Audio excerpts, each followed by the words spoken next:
I was going to mention very quickly was just, did you watch the interview with Draymond Green and Kevin Durant? No. Okay. Well, I'd highly suggest it. I'll send it to you. You can just listen to it. You don't have to really watch it. They did an interview that was like an in-depth interview that basically... I think I saw something about them doing that, but... Yeah, because it's been memes have been made about it because Draymond asked Kevin Durant about if he wanted kids, and then like people making memes off of it. But basically, when you watch the interview, yeah, it's like holding. So basically, it's a really good interview. I don't want to give too much of it away for Josh. The one thing I will say is that Kevin Durant did say that the reason why he left the Warriors, because there's a whole thing that maybe he would stay before he went to Brooklyn. There was this misconception that he left because of Draymond. Because of Draymond. And he basically said that wasn't true. It was based on the organization with how they treated the situation that happened between him and Draymond. That ultimately made the decision that he already thought about if he was going to leave or not. That made him then say... thinking about it. Yeah. That basically was like, they apparently didn't treat it as well, and that's why he ended up leaving. But it was actually really cool. They talked about, like Draymond was basically like, why would you go play basketball in a football state at Texas? So why would you go play basketball in a football state? Why would you go to somewhere else? And he's just like... So they talked about that, and obviously they talked about... Was Kevin Durant like a high recruit? Yeah, he was... Oh, okay. Kevin Durant, his whole life... until he won the finals, had always been number 2. He was always number 2 in the MVP. He was the number 2 overall pick. He was the number 2 overall recruit when he was coming out of high school. That I don't know. Oh, but it was, okay. Greg Odom was the number 1 overall draft pick.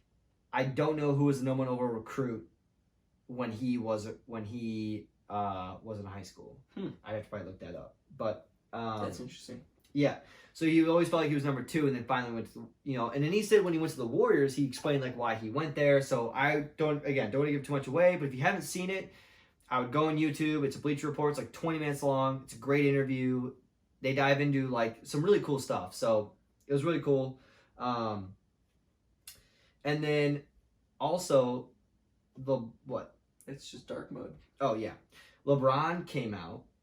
And he's been keeping about all these receipts, right? This is the year of LeBron's receipts where, like, they say his team now is too old. And he's just like, what?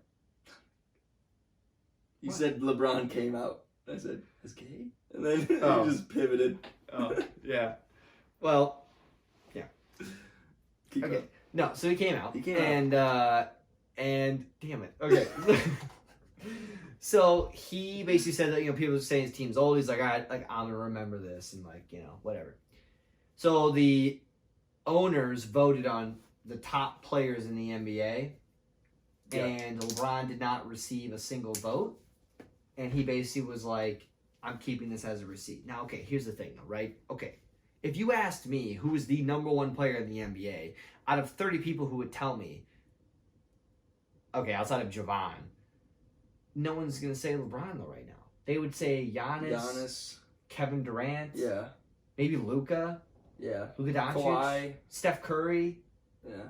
I mean, okay, I'd take LeBron over Kawhi, though, right now. Kawhi's. But either way, we just named off 5 players right there. I'm not surprised. I'd take LeBron over Steph. I'd take Steph over. I guess LeBron. right now. Like right now. That's what I'm saying though. Not, but like right, because that's what the vote was. Right. Is Right. Going into the 2021 season, who is the number 1 player in the NBA? I take that back. Yeah.